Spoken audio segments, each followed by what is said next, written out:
Tēnā koe, he mihi ke a koe e ako nei te reo rangatira o te motu. Hara mai, nau mai.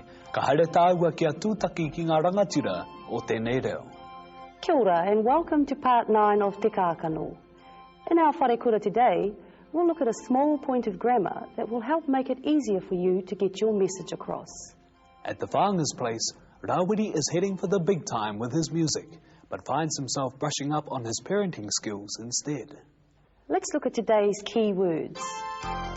Akonga, whakaoti, whakataitai, tohu tohu, pānui, and kope. The words can come up anywhere in the episode, but pay special attention when we visit the Whāngas. You're sure to hear some of them there. We'll look at them again at the end of the program. If music is your thing, here are some Māori words you might use. A rock group is tira pūoro. An electric guitar is kūhiko. A loudspeaker is whakanui reo. A drum is pahū. A piano is piana. A singer is kaiwaiata. And a microphone is hopureo. At the Whāngas, it seems music is on Rāwiri's mind.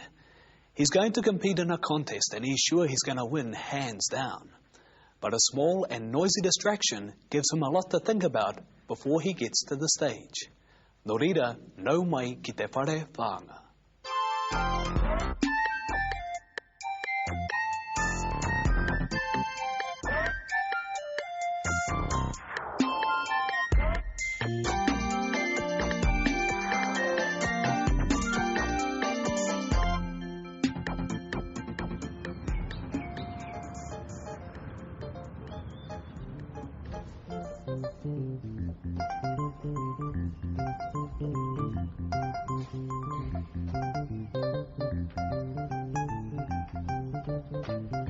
Turi hoki?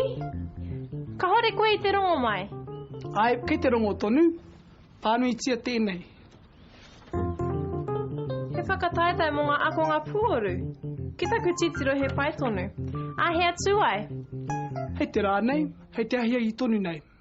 Me whakaotia hau I taku waiata nā reira, haere atu. Ka hore koe I te maui tēnei, nā? Engari tau kē, kau e rawe ki hia.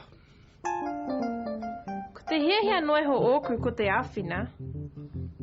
Kaore e tae e koe te āwhina mai, ka hore hoki ahau I te hihi āwhina. Kua marama? Engari, kei te marama atu.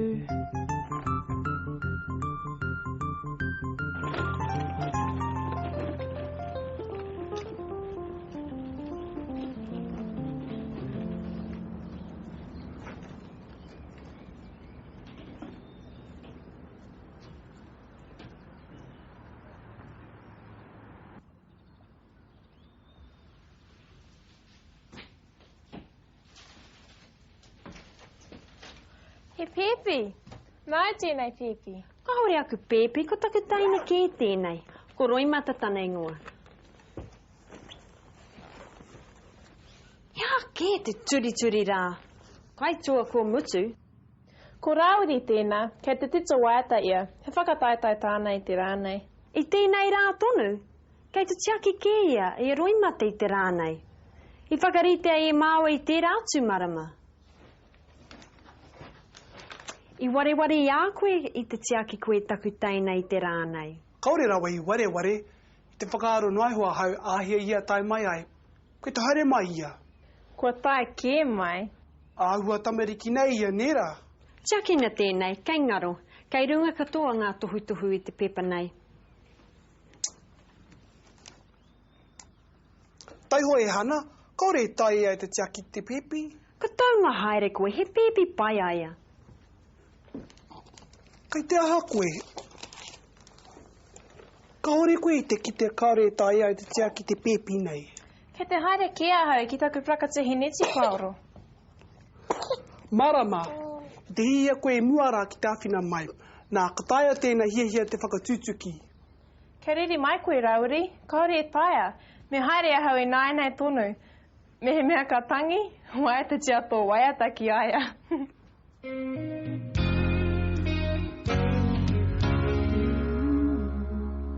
Tangata no ai hua hau, no ngā tīporei.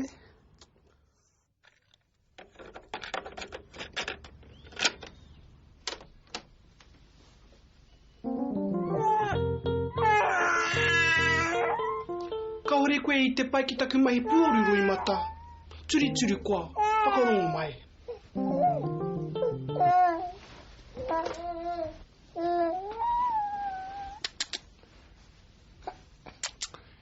Ia ke te raru raru. Mi kimi mai te pepara.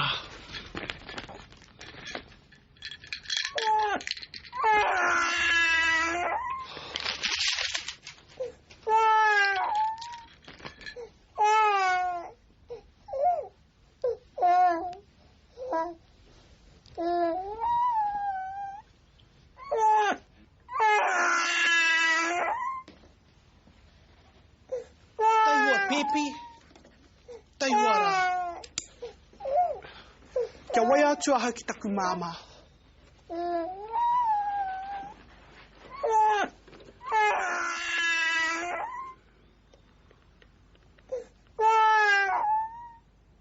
Kia tere mai, mā. Kōrero mai.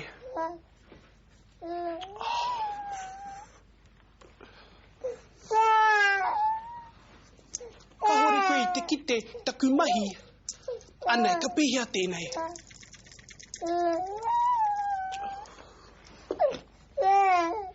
Tēnei rānei.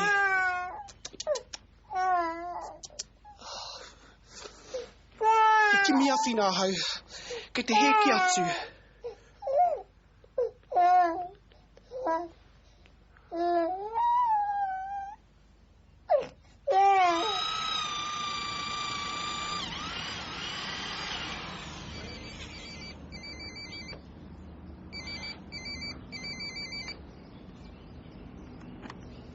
Ai, koi tēnei. Ke kaha ke tō reo. Ko wai. Awe, ko koe. E pēpi. Te hea pēpi. Nā wai tō pēpi. Awhina mai e pā, kei te tangitangi tonu te pēpi. Ko ngaro hoki āhau te pepa tohu tohu. Kei te kino ke atu tana tangitangi. Tai hoa, tai hoa. Kei te mohe koe ha te raru raru. Me tini pēr tōna kope. E kope kei ko nā. Ki mi hea. Ai, tini hea te kope. Ka hore he kope. Ai, ke konei anō. Nā me mahi.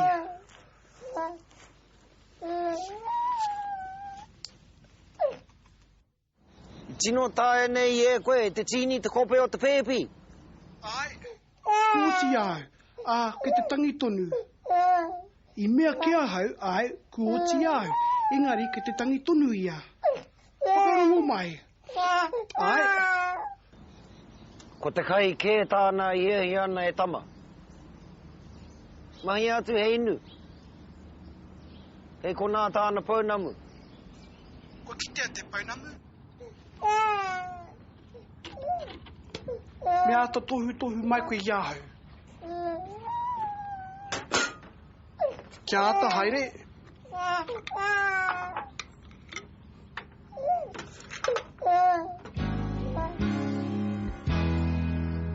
Ko pai nai nei tama. Ka ngā wari ake e taima. Kawa koe ware ki te whakatoko puaha I te pēpi. I te kore koe whakatoko puaha I te... Kia ora. Kia ora. Te whakataitai. Ake ni au te tura I tino ai hoai. Ko tai mai koe, haere mai. Awhina tia mai ahau. I pō hehe au, kaore koe te hehe awhina. I hoki mua ta ke mai ahau kia kita I te pepi. Kaore ki te awhina I a koe. Whakarongo, kei te haere tauatahi ki te whakataitai. Kōrua ko te pepi. Mā kona ana kei tai wawe ai ki te whakataitai. Ke whakarere ake ahau.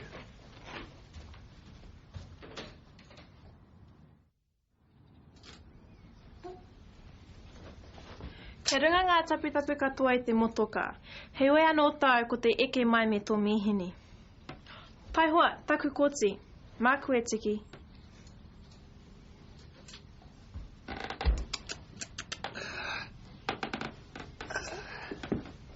Ai!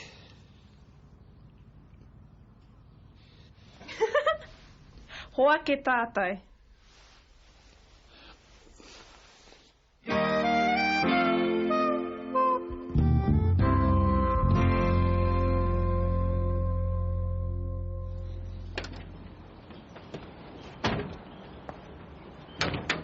What's the reiti, tātai? Ka o reiti, tino te reiti. Kei te pai tonu tātai. Kia te ria ki te haere. Pepi. Hau e whakahohatia te pepi. Kei rua ki anō. Kua tata tātou te tai atu.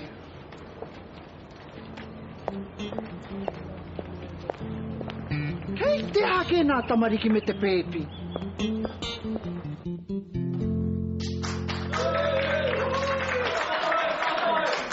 Rāwiri whanga, ko rere koe ki te tīmata?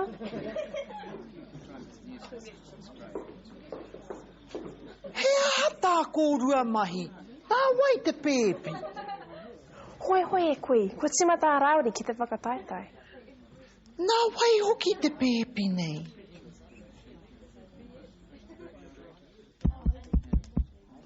Ko te puoru tautoko, nā kua noi tito.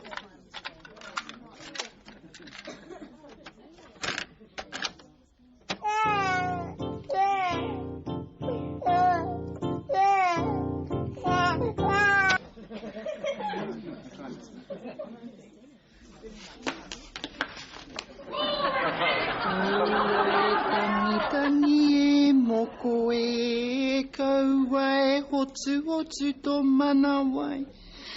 E moe,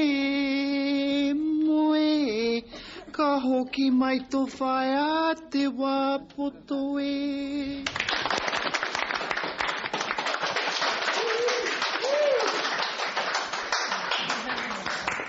E koe, ko wini a koe te whakataitai. Hoi hoi koe ho te pepi.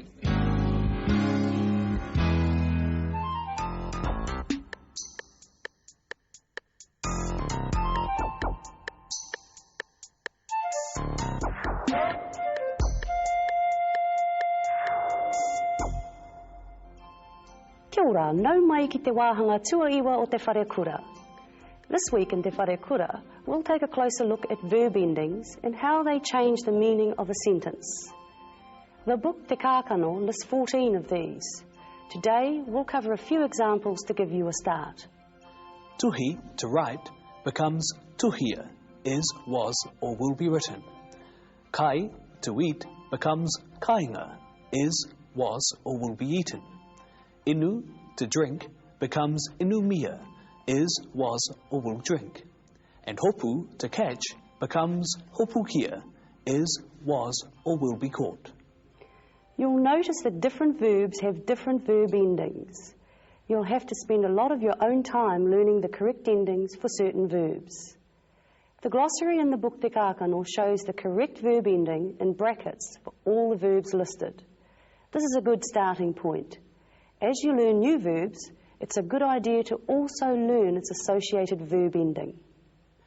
There are a few general rules which can make your task a little easier, but it's important to note that there are exceptions to these rules.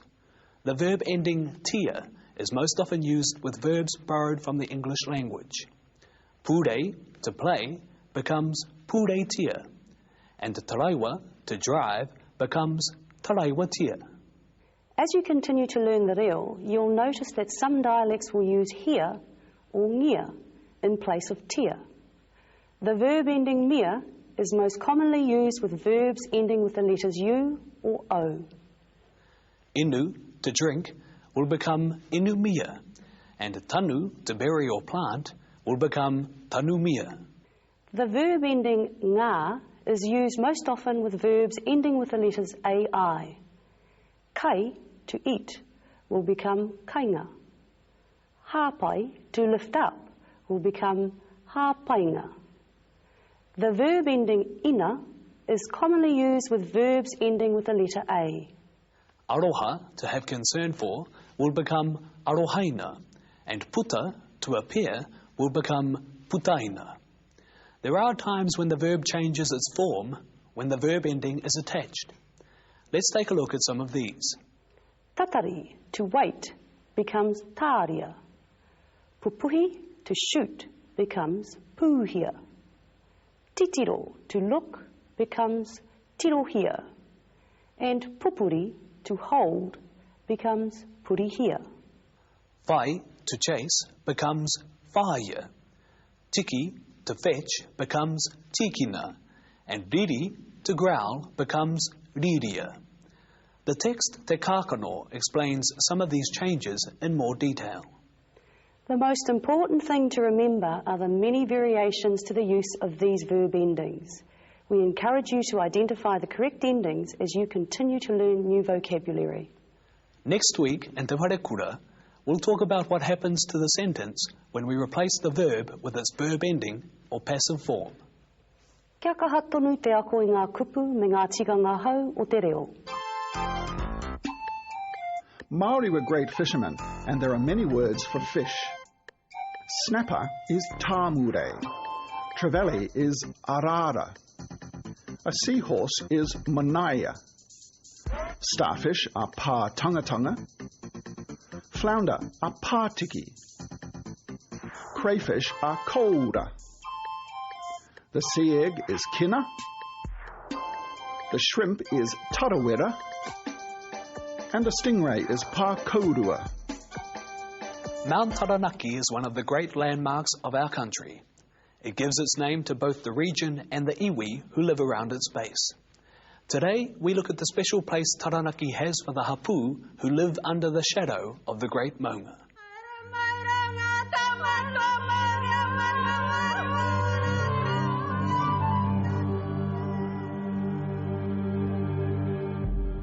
Whakawaiwai ana te tua Taranaki. Taranaki was named Mount Egmont by Captain Cook when he first saw it in 1770. Its Māori name means barren mountain, and today both names are used for one of the country's great landmarks. The mountain has always dominated the lives of the iwi who lived around it.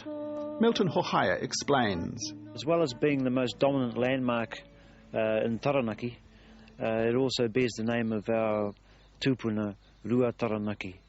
That's a history which takes us right back to the earliest stages of our whakapapa in terms of the Taranaki iwi. The story of the Maunga's origins is tied to the volcanic activity that happened in this part of the country over 1,000 years ago. The story explains the local landforms. The story says that Taranaki arrived from Taupo and came down the Whanganui River out to sea and came back up the river we call the Stony River, which is called the Hangatahua. But in fact, I think what it symbolises is that the eruptions that occurred in Taupo were of such a magnitude that it affected the Whanganui River Valley, that it came out of there and came back in and affected this part of the country as well. Traditions like these were once dismissed as folk stories, but they served another purpose, which was to tie the people to the land. The stories were whakapapa and tribal history. The story is that Taranaki came up the Stony River, the Hangatahua River, and was preceded by a stone, which was like a comet. And this stone flew in the path of Taranaki, and it went around the spur of the existing ranges that are here, which is a mountain in itself called Pouakai. Went around the back of the Pouakai, and as Taranaki followed, he got caught on the spur and got stopped there. And today, the stone that led Taranaki is said to rest here at Purihomarai, in the shadow of the mountain.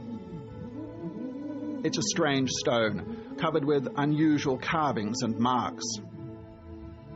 It's been given the name Rauhototopairu and has a special significance for people today. The other thing about landmarks is this, is that Rauhototopairu, the woman, who was the wife of Rua Taranaki, obviously achieved many things in her own life. And so when this stone was given form and whakapapa, her name was placed upon the stone. The stone became to be referred to as the tepunga o Taranaki, the anchor stone of the mountain. And the old people said that if the stone is ever moved outside of the boundaries of the Taranaki tribe, that the mountain itself would move with the stone. But the mountain remains a landmark for the people. How many of our key words did you pick up in today's program? Let's see what they were. Akonga, student. Whakaoti, to complete. Whakataitai, competition. Tohu tohu, instruction. Pānui, message. And kope, nepi. In next week's program, we'll visit a woman who has her own meeting house. That might not sound so unusual, but this lady has hers in the backyard. And at the Whāngas, there's a big hui coming up, and everyone's in a rush to get things ready. Marama, kei te hia o koe ki te mōheo ki ngā tikanga o te pōwhiri, a nei hei huarahi hei whai māu. Ko māua ko aroha hei tangata whenua, ko koutou, ngā manuhiri. Me tatari mai tātou ki konei mo te karanga. Ia te karanga. He tohu tēnei ki te manuhiri, ko wātea rātou ki te whakaeke ki runga i te marae. Ka tīmata tana karanga, ka whakahoke a te au.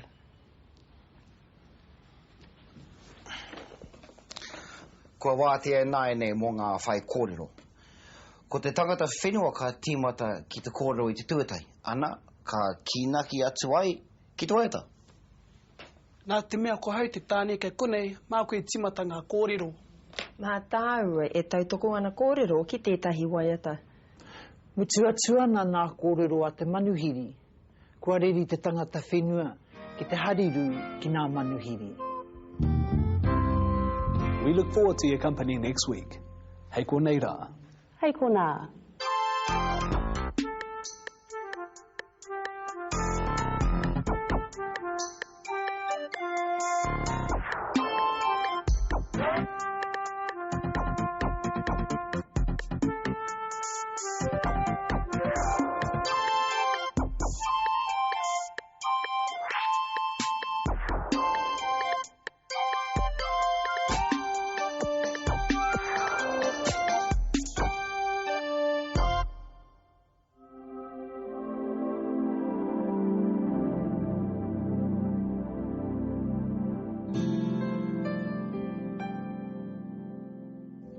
Nā te māngai pāho te pūtea tautoko. Toi tu te reo